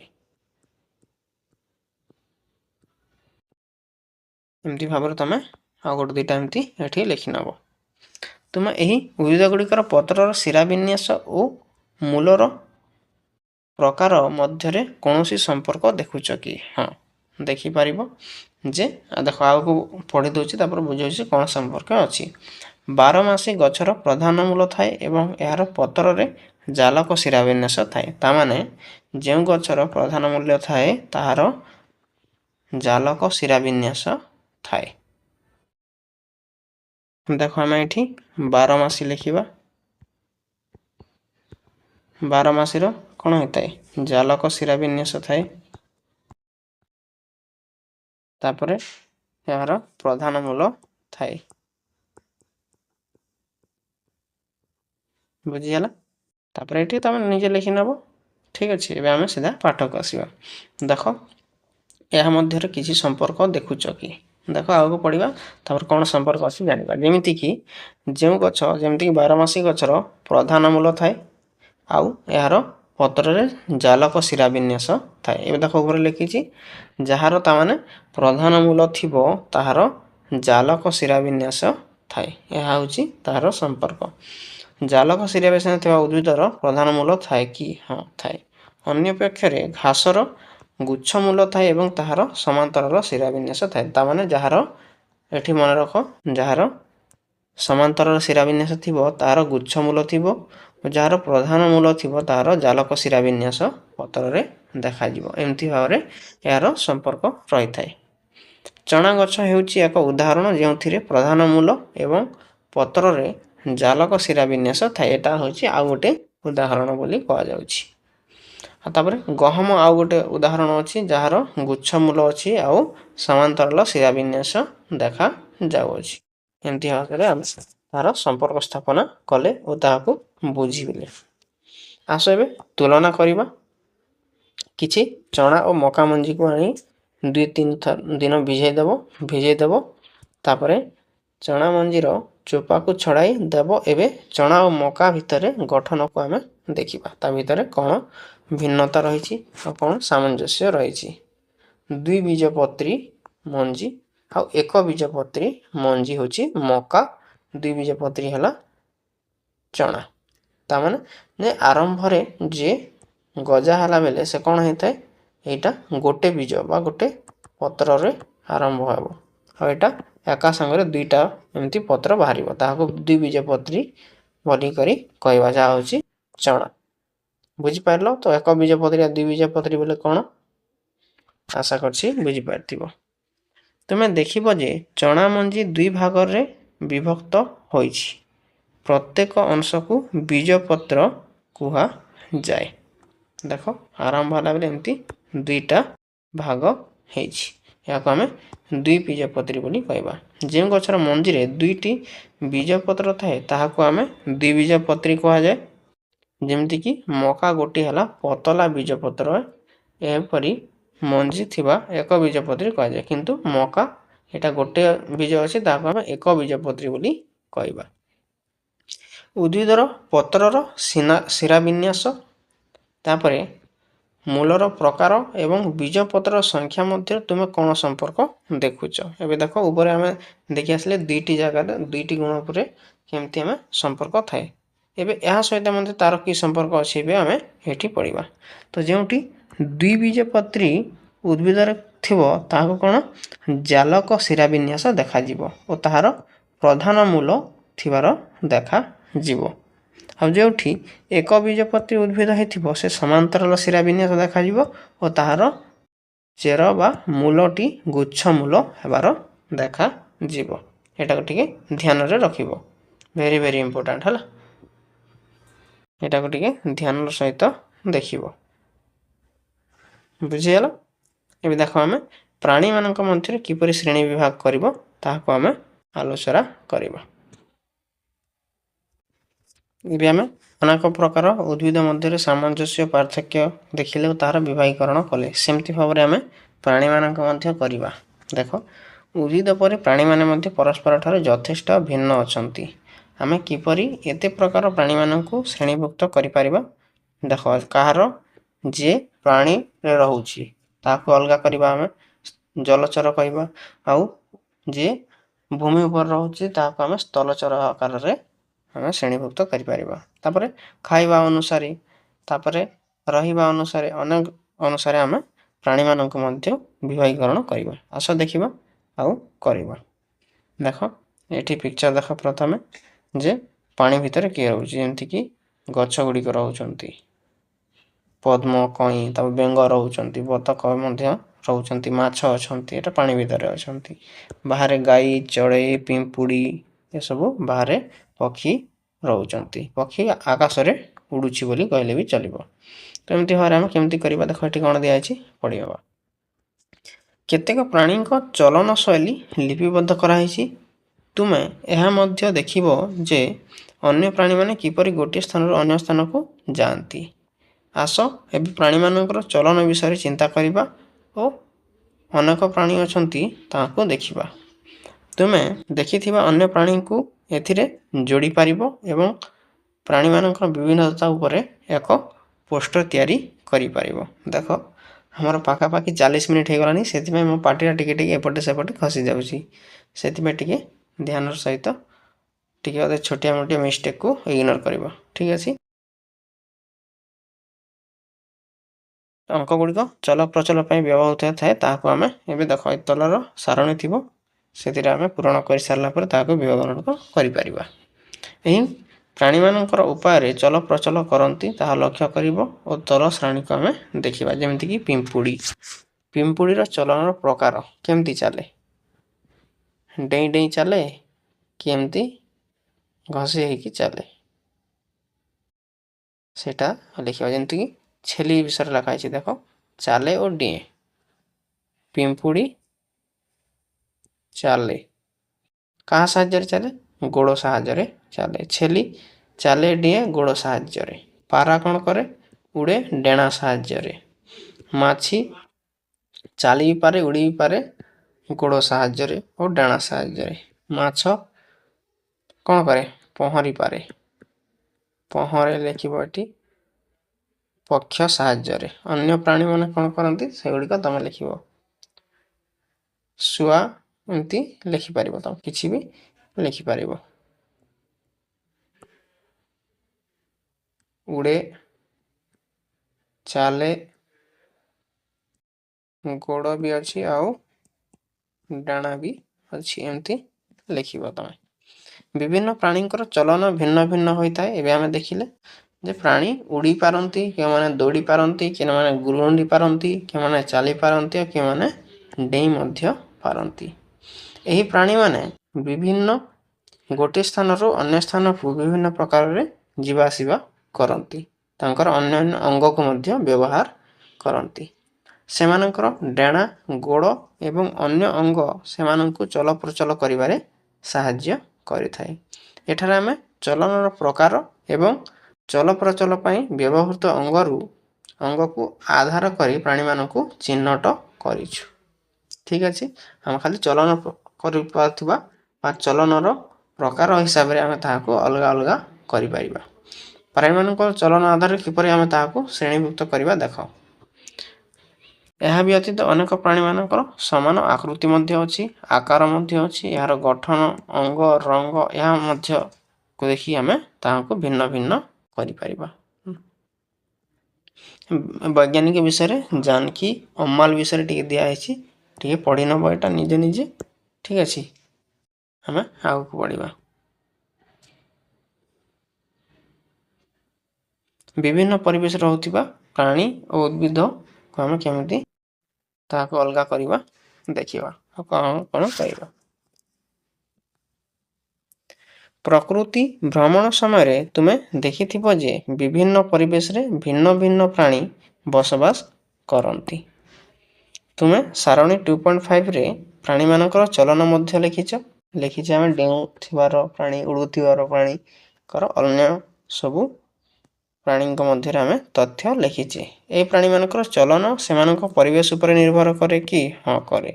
ପାଣିରେ ଥାଇ ଗୋଟେ ଲୋକ ଉଡ଼ି ପାରିବ ନାହିଁ, କିମ୍ବା ଆକାଶରେ ଥାଇ ଗୋଟେ ଲୋକ ପହଁରି ପାରିବ ନାହିଁ। ତ ସେଥିପାଇଁ ତାହାର କେଉଁ ଉପରେ ନିର୍ଭର କରେ? ତାହାର ପରିବେଶ ଉପରେ ନିର୍ଭର କରେ। ଉଦାହରଣ ସ୍ୱରୂପ ମାଛ ଓ ଛେଲିକୁ ବିଚାର କରିବା ଆଉ ତାହାକୁ ଉଦାହରଣରେ ନେଇବା। ମାଛ ଜଳରେ ରହେ। ସେମାନେ ଜଳରେ ବଞ୍ଚିବା ପାଇଁ ତାଙ୍କ ଶରୀରର ଗଠନ ଏବଂ ଡେଣା ଗୁଡ଼ିକ ଉପଯୋଜିତ ହୋଇଥାଏ। କାହା? ମାଛର। କିନ୍ତୁ ଛେଲିମାନେ ଘାସ ପଡ଼ିଆରେ ଅଞ୍ଚଳରେ ରହନ୍ତି ଓ ସେମାନେ ଗୋଡ଼ ଦ୍ୱାରା ଚଲାବୁଲା କରନ୍ତି। ପ୍ରାଣୀମାନଙ୍କର ଆକାର ଏବଂ ଆକୃତି ପରସ୍ପରଠାରୁ ଭିନ୍ନ ଅଟେ। ଅବଭିୟସ୍ଲି ହେବ।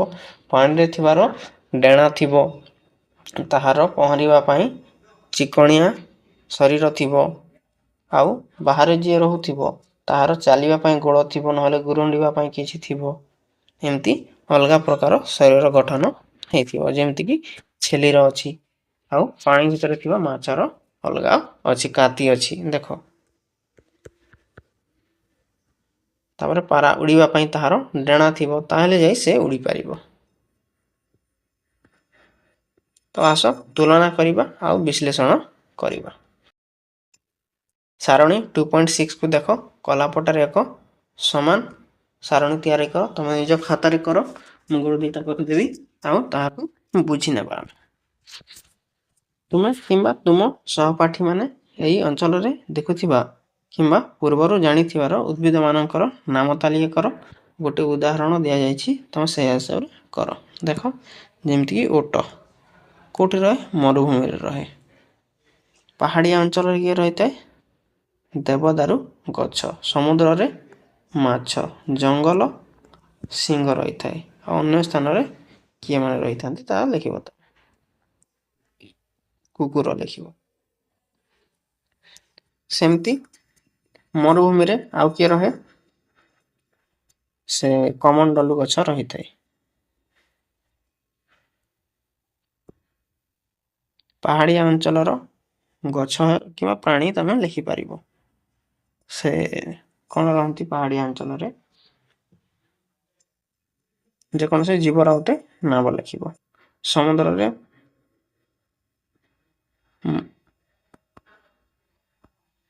समुद्र रे आउ कोन रहे छोट गछ गुडी को रहंती।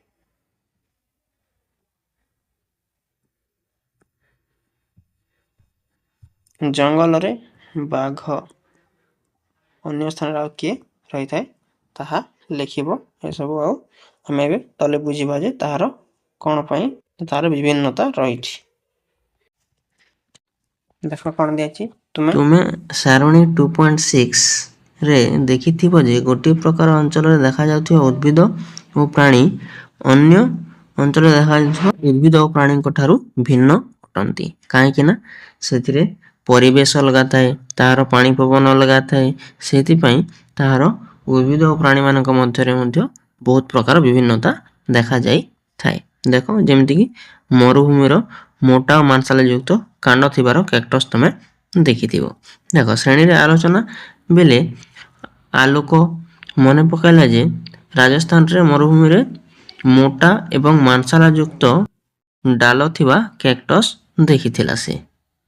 आउ माया कहिला जे से हिमाचल प्रदेश रे अवस्थित हिमालय रो पाइन गछ देखिथिला।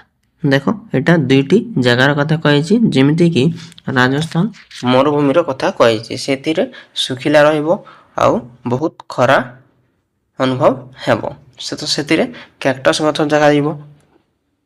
तापरे हिमालय रे पाइन गछ देखा दिबो काहे कि ना सेतिरे पानी पवन ठंडा रहिबो सबेले बरफ युक्त होई परबो।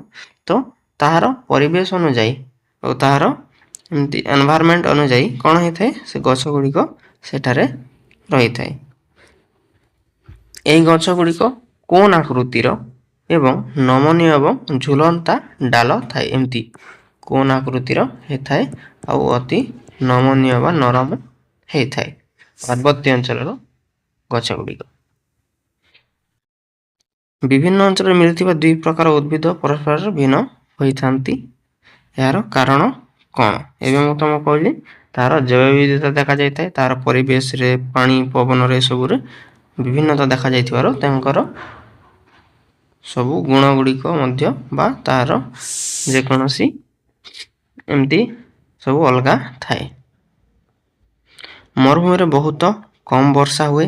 एही अंचल रे साधारणतः दिन रे अत्यधिक गरम एवं राति अत्यधिक ठंडा हेते तेणु एसब अंचल रे परि उद्भिद ओ प्राणी देखिबाकू मिली थाए जे माने दिन रे गरम और राति रे ठंडा को सह्य करी बंची पारंती मरुभूमि रे देखा जाउथिबा उद्भिदर कांड मांसल होइथिबारु पानी संचय करी एवं गरम परिस्थिति को मध्य सह्य करी पारि थांती। देखो एठी कोन दियाछि अति सहज भाषा रे दियाछि तमे निजे पढि मध्य जानि पारुथिबो। तापर देखो कोन कहिछि अत्यधिक ठंडा अंचल रे किंबा पहाड़ गुडी करे बारंबार तुषारपात हेतै बरफ सेतिरे ढांकी की रही थाए और बरफ अनवरत हिसाब सेतिरे पडु थाए। एही बोली परिस्थिति रे बंचिबा पई किछि गछर सहज रे बरफ फसाइबार क्षमता मध्य रही थाए जेमति कि ଏମିତି କୋନ୍ ହିସାବରେ ଯଦି ଗଛ ଥିବ ତ ଏଠି ବରଫ ପଡ଼ିଲେ କ'ଣ ହବ ସିଧା ତଳକୁ ଖସି ପଡ଼ିବ। ସେଥିପାଇଁ ସେ କୋନ୍ ଜାତୀୟ ଉଦ୍ଭିଦ ଗୁଡ଼ିକ ମାନେ ବା କୋନ୍ ଆକୃତିର ଥିବା ଉଦ୍ଭିଦ ମାନେ କ'ଣ ହେଇଥାନ୍ତି ହିମାଳୟରେ ଅଧିକାଂଶ ଦେଖାଯାଇଥାନ୍ତି। ଯେମିତିକି ପାଇନ ଗଛ ସେଇଠି ଏଠି ଲେଖା ହେଇଛି ଆଉ ସହଜରେ ବରଫ ଖସାଇବାରେ ସାହାଯ୍ୟ ହେଇଥାଏ ତାହା ଏଠି ଲେଖା ହେଇଛି। ତାପରେ ଦେଖ ଆଗକୁ ଏଇଟା ରାଜସ୍ଥାନର ମରୁଭୂମିର ଓଟ ଓ ଲଦାଖ ବା ଶୀତଳ ଥିବା ମରୁଭୂମିର ଓଟ ମଧ୍ୟରେ ପାର୍ଥକ୍ୟ କ'ଣ ଆମେ ଦେଖିବା। ତୁମେ ଏପର୍ଯ୍ୟନ୍ତ ବୁଝି ସାରିଥିବଣି ଯେ ବିବିଧତା ପରିସ୍ଥିତି କାରଣରୁ ଜୈବ ବିବିଧତା ବିଭିନ୍ନ ଅଞ୍ଚଳରେ ଭିନ୍ନ ଭିନ୍ନ ହେଇଥାଏ। ତାହାର ପରିବେଶ ଓ ପରିସ୍ଥିତି ଅନୁସାରେ ତାହାର ଶରୀର ମଧ୍ୟ ଅଲଗା ଅଲଗା ହେଇଥାଏ। ରାଜସ୍ଥାନର ଗରମ ମରୁଭୂମି ଏକ ଓଟ ଏବଂ ଲଦାଖର ବରଫ ଅଞ୍ଚଳରେ ଏକ ଓଟ ଚିତ୍ର ଦେଖ। ଏବେ ଦେଖିଲେ ଆମେ ଯେଥିରେ କ'ଣ ବିଭିନ୍ନତା ଦେଖାଯାଉଛି। ଦେଖ ଏଥିରେ ଗୋଟେ ତାର କୁଜ ଅଛି ଆଉ ଏଥିରେ ଦୁଇଟି କୁଜ ଅଛି। ସେମାନଙ୍କ ମଧ୍ୟରେ ତମେ କ'ଣ ପାର୍ଥକ୍ୟ ଦେଖୁଛ? ଏବେ ଯାହା କହିଲି ମୁଁ ସେଇଟା ପାର୍ଥକ୍ୟ ଅଛି। କୁଜ ସଂଖ୍ୟା ଅଧିକ ଥାଏ କୋଉଥିରେ ବା ଦୁଇଟି କୁଜ ଦେଖାଯାଏ ଆମର ଶୀତଳ ମରୁଭୂମିରେ। ଠିକ ଅଛି। ମରୁଭୂମିରେ ଥିବା ଓଟ ଲମ୍ବା ଗୋଡ଼ ଚଉଡ଼ା ଖୁରା ଥାଏ। ଆଲୋକ କହିଲା ତା ଜେଜେମା ତାହାକୁ କହିଲା ଯେ ଲମ୍ବା ଗୋଡ଼ ଚଉଡ଼ା ଓ ଗୋଟାଲିଆ ଖୁରା ଏହି ଓଟମାନଙ୍କୁ ବାଲିରେ ପଶି ନ ଯାଇ ମରୁଭୂମିର ବାଲିରେ ଚାଲିବାରେ ସାହାଯ୍ୟ କରିଥାଏ। ଏମିତି ମାଂସାଲ ଯୁକ୍ତ ଏମିତି ତାର ଯଦି ଥିବ ତ ସେ ବାଲିରେ ତାହାର ଗୋଡ଼ ପଡ଼ିଲେ ବି ତଳକୁ ଖସିବ ନାହିଁ। ତାପରେ ଯଦି ଗୋଡ଼ ଏମିତି ଲମ୍ବା ଲମ୍ବା ହେଇକି ଥିବ ତ ବାଲି ଯେତେ ଗରମ ହେଲେ ବି ତାହାକୁ ଉପରକୁ ଶରୀର ପାଖକୁ ସେ ଗରମଟା ପହଞ୍ଚି ପାରିବ ନାହିଁ। ତ ଏମିତି ଭାବରେ ସେ ଓଟ ମରୁଭୂମିରେ ଅତି ସହଜରେ ରହିପାରେ। ତାପରେ ଅପର ପକ୍ଷରେ ଆଉ ଗୋଟେ ସିଚୁଏସନ ଦେଖିବା ବରଫ ଅଞ୍ଚଳରେ ଯେଉଁ ଓଟ ଥାଏ ତାହାର ଗୋଡ଼ର ଉଚ୍ଚତା ମରୁଭୂମିରେ ଦେଖାଯାଉଥିବା ଉଚ୍ଚତାର ଟିକେ ଛୋଟ ଥାଏ। କାହିଁକି ନା ତଳେ ବରଫ ଥିବ ତ ବରଫରେ ଏତେ ଅସୁବିଧା ହେଇନଥାଏ କୌଣସି, ସେଥିପାଇଁ ତାର ଗୋଡ଼ ଛୋଟ ଥିଲେ ବି ହେବ କିଛି ଅସୁବିଧା ହେବ ନାହିଁ ଆଉ ତାହାକୁ ଚାଲିବାରେ ମଧ୍ୟ ସାହାଯ୍ୟ ହେବ ପାହାଡ଼ିଆ ଅଞ୍ଚଳରେ ଛୋଟ ଯଦି ଗୋଡ଼ ରହିଥିବ। ମରୁଭୂମିରେ ସହଜରେ ଖାଦ୍ୟ ମଧ୍ୟ ମିଳେ ନାହିଁ। ଓଟମାନେ ସେମାନଙ୍କର କୁଜରେ ଖାଦ୍ୟ ସଞ୍ଚୟ କରି ରଖିଥାନ୍ତି। ଯେମିତି ଏମିତି କୁଜ ଥାଏ ସେଥିରେ ତାହାର ଖାଦ୍ୟ ସଞ୍ଚୟ କରି ରଖିଥାନ୍ତି ଆଉ ଯେତେବେଳେ ତାହାକୁ ଦରକାର ହେବ ତାହାକୁ ଖାଦ୍ୟ ଅଭାବ ସମୟରେ ସେ ତାହାକୁ ବ୍ୟବହାର କରିଥାନ୍ତି। ତାପରେ ଶୀତଳ ମରୁଭୂମିରେ ଓଟମାନଙ୍କର ଦୁଇଟି ଲେଖାଏଁ କୁଜ ଥାଏ। ଏବେ ମୁଁ ତମକୁ ଦେଖାଇଲି। ତାପରେ ଶୀତ ଋତୁର ଶେଷ ଭାଗରେ ଏହି ଦୁଇଟି କୁଜ ସଂକୁଚିତ ହୋଇଯାଏ। କାହିଁକି ନା ଶୀତଳ ମରୁଭୂମିରେ ଅତ୍ୟଧିକ ଖାଦ୍ୟ ଉପଲବ୍ଧ ନଥାଏ, ସବୁଆଡ଼େ ବରଫ ହେଇଯାଇଥାଏ, ସେଥିପାଇଁ ଖାଦ୍ୟ ମିଳେ ନାହିଁ। ତ ଯେତେବେଳେ ତାହାର ଖାଦ୍ୟର ଅଭାବ ରହିବ ସେ କୁଜରେ ଯେଉଁ ସଞ୍ଚିତ ଖାଦ୍ୟକୁ ସେ ବ୍ୟବହାର କରିକି ବଞ୍ଚିବ। କିଏ? ଏ କୁଜ ଯୁକ୍ତ ଓଟ ଯାହାର ଦୁଇଟି କୁଜ ଥାଏ ହିମାଳୟରେ ରହିଥିବା ଓଟ। ତାପରେ ଆଉ ଦେଖ କ'ଣ ଦିଆଯାଇଛି ଆଉ ପ୍ରବଳ ଥଣ୍ଡାରୁ ବଞ୍ଚିବାରେ ମଧ୍ୟ ତାହାକୁ ସାହାଯ୍ୟ ହେଇଥାଏ। ମରୁଭୂମିରେ ବଞ୍ଚିବା ପାଇଁ ଓଟମାନଙ୍କୁ ଅନ୍ୟ କେତେ ବିଶେଷତ୍ୱ ଅଛି ତାହାକୁ ସାହାଯ୍ୟ କରିପାରେ, ତାହାକୁ ଆମେ ଟିକେ ଦେଖିବା। ଅନ୍ୟ ଶିକ୍ଷାର୍ଥୀମାନେ ମଧ୍ୟ ସେମାନଙ୍କର ମତାମତ ଦେବା ଆରମ୍ଭ କଲେ। କାଶୀ କହିଲା ରାଜସ୍ଥାନ ମରୁଭୂମିରେ ଓଟମାନେ ଅଳ୍ପ ପରିମାଣରେ ପରିସ୍ରା କରନ୍ତି। ହଁ, ସେମାନେ ଅଧିକ ଗୋଟେ ଥରକରେ ପାଖାପାଖି 150-200 ଲିଟର ପାଣି ପିଇ ଦିଅନ୍ତି ଓ ବହୁତ କମ୍ ପରିସ୍ରା କରନ୍ତି। ସେଥିପାଇଁ ତାଙ୍କର ଶରୀରରୁ କ'ଣ ହେଇଥାଏ ଜଳୀୟ ବାଷ୍ପର ଅଭାବ ହେଇନଥାଏ ଓ ମଳ ମଧ୍ୟ ପୁରା ଶୁଖିଲା କରିଥାନ୍ତି ଏବଂ ସେମାନଙ୍କର ଝାଳ ମଧ୍ୟ ବୋହିନଥାଏ। ସେଥିପାଇଁ ସେମାନଙ୍କୁ ଅତି କମ୍ ପାଣି ପିଇଲେ ମଧ୍ୟ କୌଣସି ଅସୁବିଧା ହୁଏ ନାହିଁ। ଯେହେତୁ ଓଟମାନେ ନିଜ ଶରୀରରୁ ଅଧିକ ପାଣି ବାହାର କରନ୍ତି ନାହିଁ ତେଣୁ ସେମାନେ ପାଣି ନ ପିଇଲେ ମଧ୍ୟ ବଞ୍ଚିପାରନ୍ତି। ମୁଁ ଯାହା କହୁଛି ସେଇଟା ଏଠି ଲେଖା ହେଇଛି। ତାପରେ ଏଠି ଦେଖ ରୁବି କହୁଛି ଗଞ୍ଜାମ ଜିଲ୍ଲାର ଗୋପାଳପୁର ଅଞ୍ଚଳରେ ନଡ଼ିଆ ଗଛର ବହୁତ ବଡ଼ ବଡ଼ ନଡ଼ିଆ କାନ୍ଦି ଦେଖିଥିବାର ସେ କହିଲା। ପ୍ରାୟ ସବୁ ଗଛରେ ଏତେ ଏତେ ନଡ଼ିଆ ଦେଖି ସେ ଆଶ୍ଚର୍ଯ୍ୟ ହୋଇଯାଇଥିଲା। ପଇଡ଼ ଗୁଡ଼ିକ ବଡ଼ ବଡ଼ ଏବଂ ପାଣି ବହୁତ ସ୍ୱାଦିଷ୍ଟ ମଧ୍ୟ ଥିଲା। ତେବେ କୋରାପୁଟ ଯାଇ ଆସିଥିବା କାଲୁ କହିଲା ଯେ ସେ କୋରାପୁଟର ପର୍ବତ ଅଞ୍ଚଳରେ ନଡ଼ିଆ ଗଛ ଦେଖିଛି, ମାତ୍ର ସେ ଏତେ ଗଛଗୁଡ଼ିକର ଉଚ୍ଚତା ଅଧିକ ନଥିଲା, ଛୋଟ ଛୋଟ ଥିଲା। କେତୋଟି ଗଛରେ ଅଳ୍ପ ନଡ଼ିଆ ହୋଇଥିଲା ଆଉ ଛୋଟ ଛୋଟ ପଇଡ଼ ପାଣି ମଧ୍ୟ ଏତେ ସ୍ୱାଦିଷ୍ଟ ନଥିଲା। ସାଗର ଏଥିରେ କାରଣ କ'ଣ ହେଇପାରେ, ଯେ ସମୁଦ୍ର କୂଳର ନଡ଼ିଆ କ'ଣ ପାଇଁ ସ୍ୱାଦିଷ୍ଟ ହେଇଥାଏ ତମମାନେ ଜାଣିଥିବ, ଲୁଣି ପାଣି ତାଙ୍କୁ ଦରକାର ହେଇଥାଏ। ସେଇଥିପାଇଁ ଲୁଣିଯୁକ୍ତ ମାଟିରେ ସେ ଯଦି ବଢ଼ିବ, ସମୁଦ୍ର କୂଳରେ ବଢ଼ିବ, ତ ନଡ଼ିଆ ଗଛ ବଡ଼ ଭାବରେ ବଢ଼ିଥାଏ। ତାହାର ପାଣି ମଧ୍ୟ, ପଇଡ଼ ପାଣି ମଧ୍ୟ ଅତି ସ୍ୱାଦିଷ୍ଟ ହେଇଥାଏ। ଏହାର କାରଣ ହେଉଛି ଏମିତି। ତାପରେ ଦେଖ, ସାଗର ତା ସହପାଠୀମାନଙ୍କୁ କହୁଥିଲା ଯେ ପିତାମାତାଙ୍କ ସହ ଏକ ସ୍ୱତନ୍ତ୍ର କାର୍ଯ୍ୟକ୍ରମ ପାଇଁ ଆଣ୍ଡାମାନ ଓ ନିକୋବର ଦ୍ୱୀପପୁଞ୍ଜକୁ ସେ ଯାଇଥିଲା। ସେ ବିରାଟ ତିମି ଏବଂ ରଙ୍ଗୀନ ମାଛ ସମୁଦ୍ରରେ ଦେଖିଲା। ତାର ବାବା ବୁଝାଇଲେ ଯେ ସେ ମାଛର ଶାରୀରିକ ଗଠନ ସେମାନଙ୍କ ପାଣିରେ ପହଁରିବା ପାଇଁ ସାହାଯ୍ୟ କରିଥାଏ। ହଁ, ମାଛର ଗଠନ ଏମିତି ଥିବାରୁ ସେ କ'ଣ ପାଣିରେ ପହଞ୍ଚିବା ପାଇଁ ସେ ତାକୁ ସାହାଯ୍ୟ ହେଇଥାଏ ଆଉ ସେ ଅତି ସହଜରେ ପାଣିରେ ରହିପାରେ। ଆଉ ଗାଲି ଥିବା ଯୋଗୁଁ ସେ ପାଣିରେ ଥିବା ଅମ୍ଳଜାନକୁ ସେ ନେଇ ଶ୍ୱାସକ୍ରିୟା କରିପାରେ।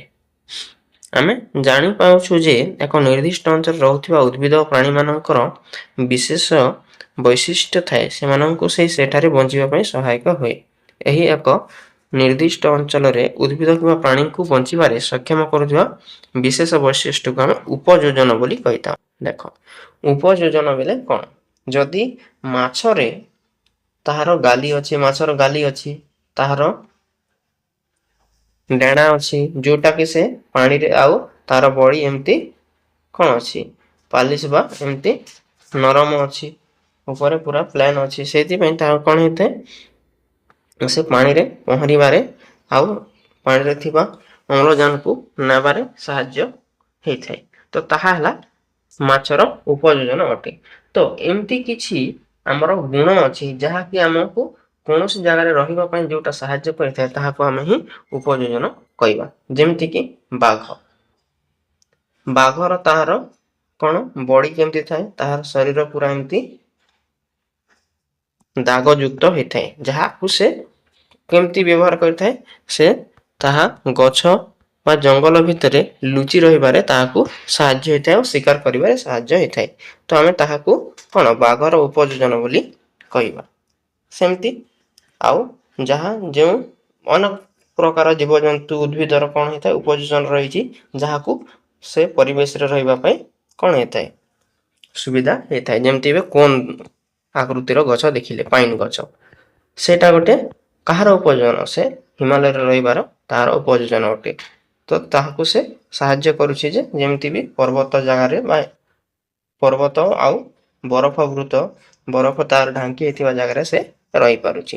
ତ ଉପଯୋଜନ ବେଲେ ଠିକ ସେ ବୁଝିପାରିଲ ଯେ ଉପଯୋଜନ କହିଲେ କ'ଣ। ଏଇଠି ଦେଖ, ସେ ପାଇନ ଗଛ କୁହାଯାଉଛି, ସେଇଟା ପାହାଡି ଅଞ୍ଚଳରେ ବସିବା ସେ ସକ୍ଷମ ହେଇଥାଏ, ଏଇଟା ହେଉଛି ତାହାର ଉପଯୋଜନ। ତାପରେ ଦେଖ, ଯେଉଁ ସ୍ଥାନରେ ଉଦ୍ଭିଦ ଓ ପ୍ରାଣୀମାନେ ବସବାସ କରନ୍ତି ତାହାକୁ ଆମେ କ'ଣ କହିବା, ପରିସ୍ଥାନ ବୋଲି କହିବା। ଗୋଟେ ଜାଗା ଅଛି, ସେଥିରେ ଉଦ୍ଭିଦ ପ୍ରାଣୀ ନିଜର କୌଣସି ଅନ୍ୟ କାହାକୁ କ'ଣ କୌଣସି ଆଘାତ ନ ପହଞ୍ଚି ଯଦି ବଞ୍ଚି ପାରୁଛନ୍ତି ତାହାକୁ ଆମେ ପରିସ୍ଥାନ ବୋଲି କହିବା। ଯେମିତିକି ସାମୁଦ୍ରିକ କଇଁଛ ପରିସ୍ଥାନ ହେଉଛି ସମୁଦ୍ର, ଓଟର ପରିସ୍ଥାନ ହେଉଛି ଗରମ ଓ ଶୀତଳ ମରୁଭୂମି, ନଡ଼ିଆ ଗଛର ପରିସ୍ଥାନ ହେଉଛି ସମୁଦ୍ର କୂଳବର୍ତ୍ତୀ ଅଞ୍ଚଳ। ଉଦ୍ଭିଦ ପ୍ରାଣୀର ପରିସ୍ଥାନ ସେମାନଙ୍କୁ ବଞ୍ଚିବା ପାଇଁ ଖାଦ୍ୟ, ଜଳ, ବାୟୁ ଆଉ ଅନେକ ପ୍ରକାର ସହାୟତା କରିଥାଏ। ଗୋଟେ ପରିସ୍ଥାନରେ ଅନେକ ପ୍ରକାର ଉଦ୍ଭିଦ ଏବଂ ପ୍ରାଣୀମାନେ ରହିପାରନ୍ତି। ଏକ ନିର୍ଦ୍ଦିଷ୍ଟ ପରିସ୍ଥାନ ଉକ୍ତ ଅଞ୍ଚଳର ଜୈବ ବିବିଧତା ଗଠନରେ ସହାୟକ ହେଇଥାଏ। ତ ଗୋଟେ ପରିସ୍ଥାନରେ କ'ଣ ହେଇଥାନ୍ତି, ଅନେକ ପ୍ରକାର ଉଦ୍ଭିଦ ମଧ୍ୟ ରହିପାରିବେ ଓ ପ୍ରାଣୀ ମଧ୍ୟ ରହିପାରିବେ। ଆଉ ତାର ଏଠି ଉଦାହରଣ ମଧ୍ୟ ଦିଆଯାଇଛି, ଯେମିତିକି ଓଟର ପରିସ୍ଥାନ ହେଉଛି ମରୁଭୂମି, ଶୀତଳ ହଉ କି ଗରମ ହଉ। ତାପରେ ଏମିତି ଦେଖ, ପାଇନ ଗଛର ପରିସ୍ଥାନ ହେଲା ହିମାଳୟ ବା ଏମିତି ପାହାଡିଆ ଅଞ୍ଚଳ। ନଡ଼ିଆ ଗଛର ପରିସ୍ଥାନ ହେଲା ଯେମିତିକି ସେ ଯୋଉ ଜାଗାରେ ଭଲ ଭାବରେ ବଞ୍ଚି ପାରିବ, ଯେମିତିକି ସମୁଦ୍ର କୂଳବର୍ତ୍ତୀ ଅଞ୍ଚଳ। ସେମିତି ଭାବରେ ଆମେ ପରିସ୍ଥାନ କହିଲେ ମଧ୍ୟ ଭଲ ଭାବରେ ବୁଝିଗଲେ। ଠିକ ଅଛି, ଆପଣମାନେ ଏଇଟା ଯଦି ଆମର ପାର୍ଟ 2 ଭିଡ଼ିଓ ଦେଖୁଛନ୍ତି ତାହେଲେ ଆମର ପାର୍ଟ 1 ଭିଡ଼ିଓ ଆମର ପ୍ଲେଲିଷ୍ଟରେ ଅଛି, ତାହାକୁ ପ୍ରଥମେ ଦେଖିଦିଅନ୍ତୁ, ପରେ ଆସିକି ପାର୍ଟ 2 ଭିଡ଼ିଓ ଦେଖିଦେବେ रे आपण माने बुझी पारिबे।